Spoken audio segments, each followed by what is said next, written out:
तो नमस्कार, आदाब, सत श्री अकाल। कैसे आप सभी? उम्मीद करता हूँ अच्छे ही होंगे। एक बहुत ही मार्मिक स्टोरी हम आपके सामने लेके आए हैं, जिसको सुन के आपके रोंगटे खड़े हो जाएंगे। एक पति पत्नी फांसी की सजा होने से पहले मिलते हैं, हवलदार से मिलने की गुजारिश करते हैं और पूरी रात एक दूसरे से वो क्या बातें करते हैं, किस तरह से उनका विलाप होता है फांसी के चढ़ने से पहले। तो बिना किसी स्किप पे तो वीडियो को करते हैं शुरू। बिना स्किप के अगर आप वीडियो को देखते हैं, बहुत ही इंटरेस्टिंग स्टोरी है।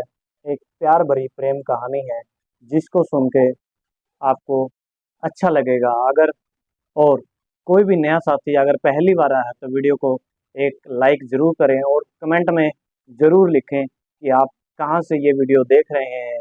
अपना नाम और शहर का नाम ज़रूर लिखें, ताकि आने वाली अगली वीडियो में हम आपका नाम इस वीडियो के डिस्क्रिप्शन में डालकर और आपका नाम अगले एपिसोड में ज़रूर डालेंगे और ज़रूर आपको प्रमोट करेंगे। तो शुरू करते हैं बिना समय गवाए आज की वीडियो। एक सुमित और विनोद नाम का लड़का, जो एक दूसरे के बहुत ही अच्छे दोस्त थे, अपना जीवन व्यतीत कर रहे थे। खुशी खुशी दोनों कंपनी में काम करते और अपना घर का गुजर बसर कर ही रहे थे कि उनकी खुशियों में एक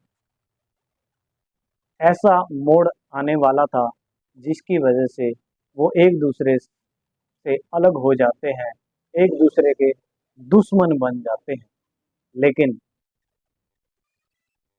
यही नहीं शुरू होती, यहाँ से स्टोरी की वाइंड अप की तरफ जाती है, क्योंकि दोनों एक दूसरे से के बहुत खास थे। कोई भी सेलिब्रेशन होता, कोई भी पार्टी होती, कोई भी फंक्शन होता, एक दूसरे के परिवार में दोनों एक दूसरे को इनवाइट जरूर करते थे। जब विनोद और सुमित एक फैक्ट्री में काम कर रहे थे, उनकी मुलाकात एक कंपनी के पास में रहने वाली लड़की रचना के साथ होती है। दोनों रचना को देख के मन ही मन बहुत खुश होते थे और उससे बात करने की कोशिश करने लगे। जब सुमित पहली बार रचना से बात करता है तो उसको अच्छा लगता है, और कब रचना और सुमित के बीच में प्यार हो बैठता है, ये पता ही नहीं लगता। वो एक दूसरे को समय देना चालू कर देते हैं और एक दूसरे को बहुत प्यार करना शुरू कर देते हैं। इससे पहले सुमित के दो लड़के और उनकी पत्नी थी, जो एक अच्छे परिवार के तौर पर जाने जाते थे। लेकिन विनोद सुमित को कहता है कि रचना ना से मेरी फ्रेंडशिप करवा दो।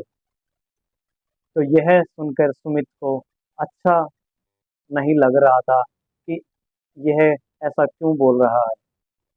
इसको पता है कि सुमित और रचना एक दूसरे को बहुत चाहते हैं, एक दूसरे को बहुत प्यार करते हैं, पर फिर भी यह हमारे दोनों को बीच में आ रहा है, ये अच्छी बात नहीं है।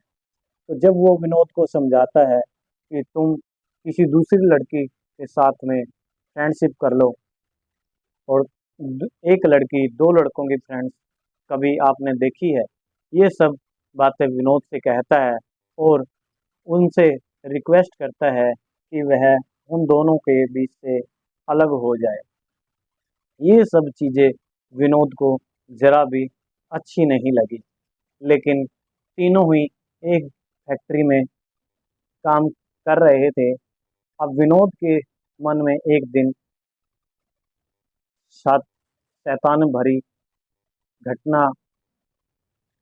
सुमित को कहता है कि क्यों ना एक दिन रचना के घर पे खाना खाया जाए। तो सुमित राजी हो जाता है। वह खुशी खुशी रचना को कहता है कि विनोद का मन है तुम्हारे हाथ का खाना खाना, और किसी दिन तुम अपने घर पे हम दोनों को इनवाइट करो और हम आपके घर पे खाना खाने जरूर आएंगे।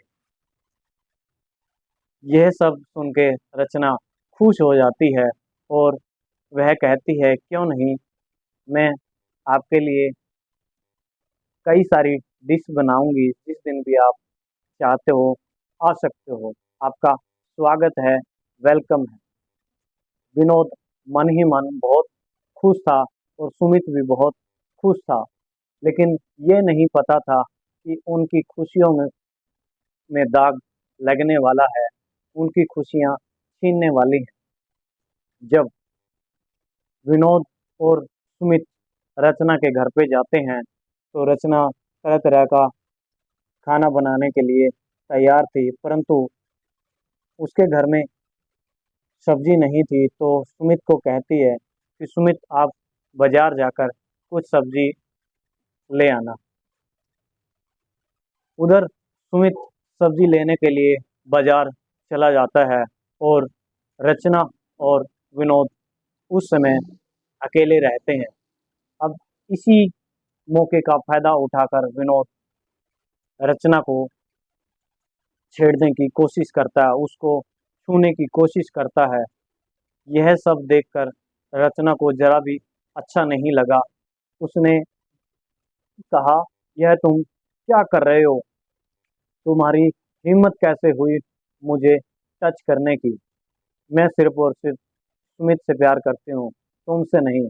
लेकिन विनोद को इस बात पर गुस्सा आ जाता है। वह अपने गुस्से को कंट्रोल नहीं कर पा और वह बड़ी ही जबरदस्ती के साथ उससे बलात्कार करने की कोशिश करता है। और जब रचना चिल्लाने लगती है तो वह उसका गला दबाकर उसकी हत्या कर देता है और हत्या करने के बाद उसके साथ बलात्कार करता करता है। दोस्तों, ऐसी घिनौनी घटना अगर वह इंसान करता है तो उसको जीने का हक नहीं है। लेकिन ये सब चीजें करने के बाद वह रचना को एक बेड पर लेटा देता है। उसको पता भी नहीं लगता कि यह मरी हुई है। सुमित के जब बाजार से आते ही तुरंत विनोद पुलिस को सूचना दे देता है कि सुमित नाम के लड़के ने एक रचना नाम की लड़की का कत्ल कर दिया है। तो मौके पर पुलिस फोर्स वहां पे पहुंच जाती है।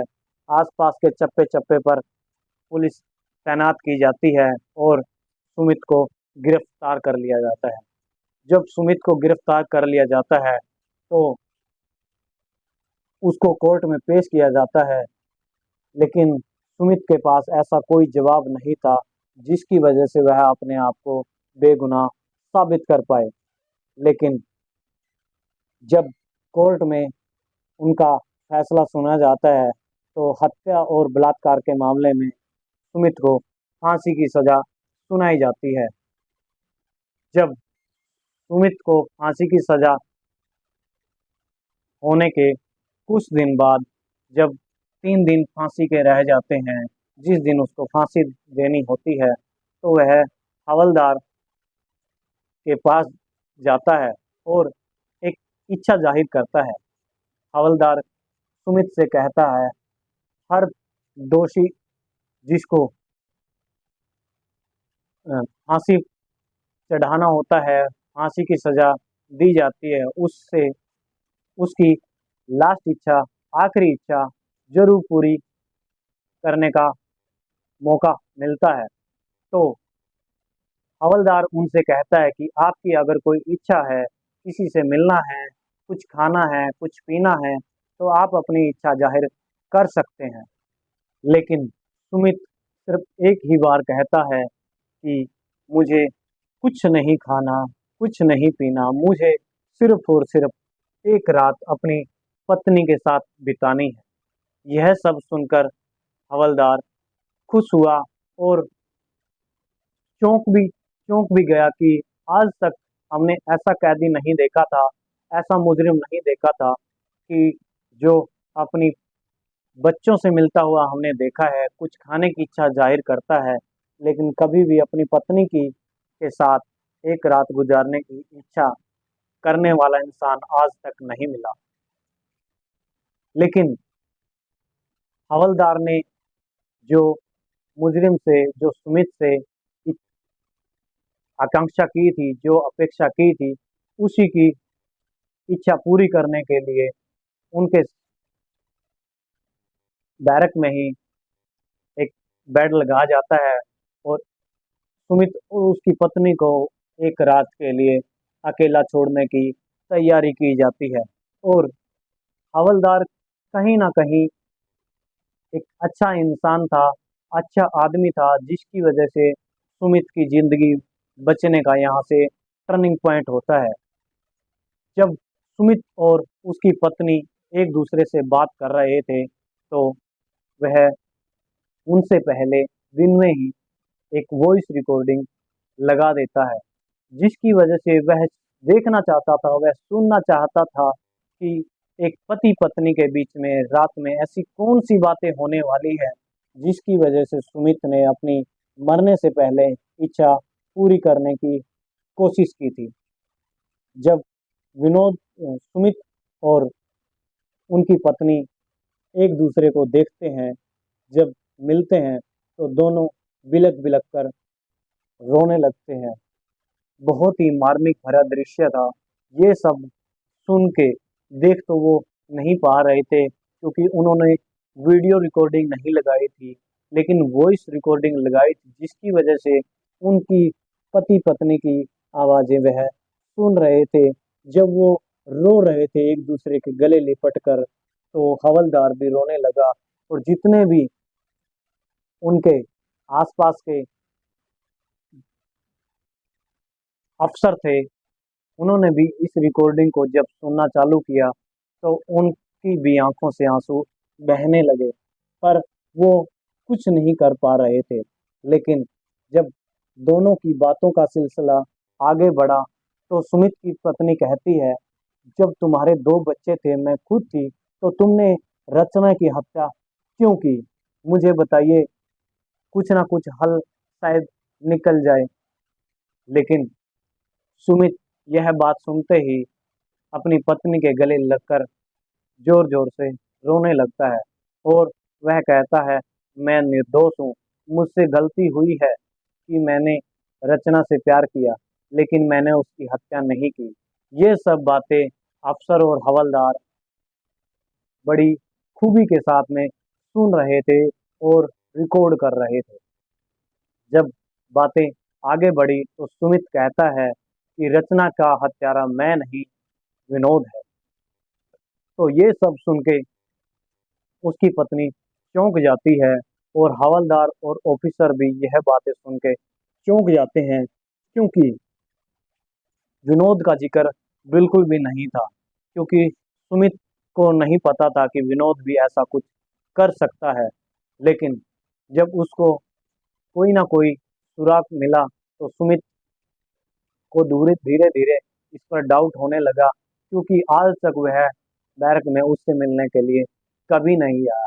लेकिन एक अच्छा दोस्त अपने अच्छे दोस्त के साथ अच्छे और बुरे वक्त में हमेशा रहता है। लेकिन एक दिन भी सुमित के साथ पास वह जेल में नहीं आया था, जिसकी वजह से उसको उस पर शक होने लगा था। ये सब बातें अपनी पत्नी को बताता है और सब्जी वाली और कंपनी वाली वो सारी दास्तां अपनी पत्नी को सुनाता है। और ऑफिसर और हवलदार ये सब बातें सुन रहे थे। और जब ये बातें, ये वॉइस रिकॉर्डिंग चालू था और ये सब रिकॉर्डिंग को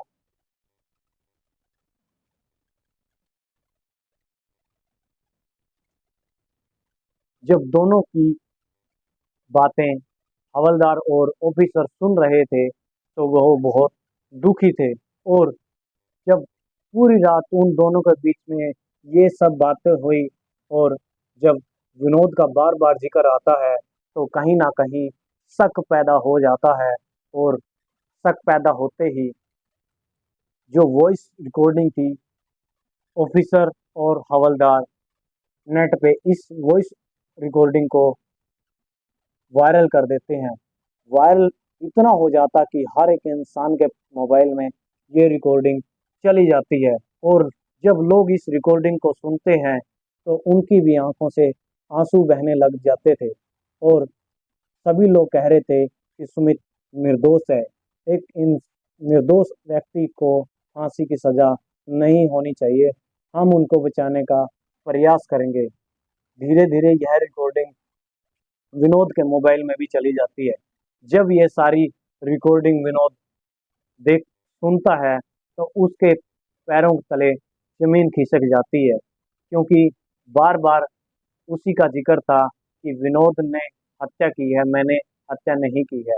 जब वह भी बात बता देता है कि एक बार जब विनोद उसको प्रपोज करता है तो वह सिर्फ सुमित की तारीफ करती है और रचना उसको बिल्कुल इग्नोर कर देती है। इन सब बातों के साथ साथ विनोद के दिल में ऐसी क्या रंजिश पैदा हुई जिसकी वजह से उसने रचना की हत्या कर दी। ये सब रिकॉर्डिंग सुनने के बाद विनोद भागने की कोशिश में था, फिराक में था। तो उसी समय पुलिस भी उसको पकड़ने की फिराक में थी और जब वो भागने की कोशिश करता है तो उसको वहीं पर दबोच लिया जाता है। 7 दिन के रिमांड के दौरान वह कबूल कर लेता है कि कैसे कैसे उसने रचना की हत्या की, उसको छूने की कोशिश की थी। जब वह चिल्लाने लगी तो कहीं कोई आस पड़ोस से ना आ जाए, इस वजह से उसने रचना का गला दबा दिया और उसकी हत्या करने के बाद उसके साथ बलात्कार किया। दोस्तों, इसके बाद सुमित और उसकी पत्नी को बाइज्जत बरी कर दिया जाता है और सुमित और उसकी पत्नी खुशी खुशी अपने बच्चों के साथ में रहने लगते हैं। तो दोस्तों, ऐसी समाज में बहुत सारी घटनाएं हैं। तो आपसे यही गुजारिश करूंगा कि अगर वीडियो अच्छी लगे तो वीडियो को लाइक जरूर करें और कमेंट बॉक्स में अपना नाम और शहर का नाम, कहाँ से आप ये वीडियो देख रहे हैं, जरूर लिखें। और चैनल पर पहली बार हैं तो चैनल को जरूर सब्सक्राइब करें ताकि जितनी भी आने वाली फ्यूचर में वीडियो हैं आपके पास नोटिफिकेशन सबसे पहले पहुंचे। मिलते हैं अगली वीडियो में, तब तक के लिए टाटा, बाय बाय।